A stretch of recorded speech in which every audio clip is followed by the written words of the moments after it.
runtii annaka markayna yidhaahdo Soomaali baynu nahay Soomaaliduna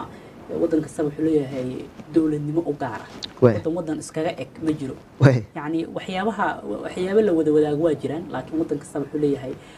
dowladnimo u gaar ah astaan dowladnimo u gaar ah Soomaali haddaynu nahay waxaynu leenahay dhaqan iyo diin iyo caado soo jireen ah marka annaku maadaama bulsho qabaa'il ah aynu nahay oo Soomaalida bulsho qabiilkuna wax qeyb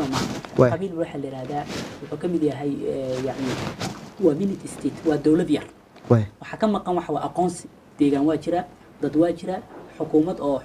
waxa soo hosgalay oday dhaqameedyada dadka u kala garsooray waxa ka maqan waa identity aqoonsiga caalamiga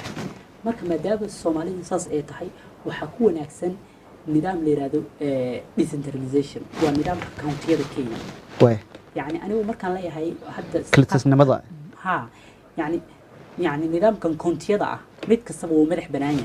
تصالحان هرجيس يمقدش يجروي وحلين كونتيا وقارة كونتيا ده سوي حكم مرح بنايين هرجيس مقدش كمرح بنانته دلت جودنا ويجرتها ها تصالح كينيا وحال على لبد يكون يسديد دي ربشتها العين ربشتي مركز يعني محل السمي وحال السيدة لو قبح كرا لبد يكون يسدح يتبنكي مركي مدحوين أهور كيانت اللي دورتي وحال السمي نظام كان كاونتيدا أو نظام أفرتن يسديد كاونتي أو حلقي إنجليزك لجوب بيسكري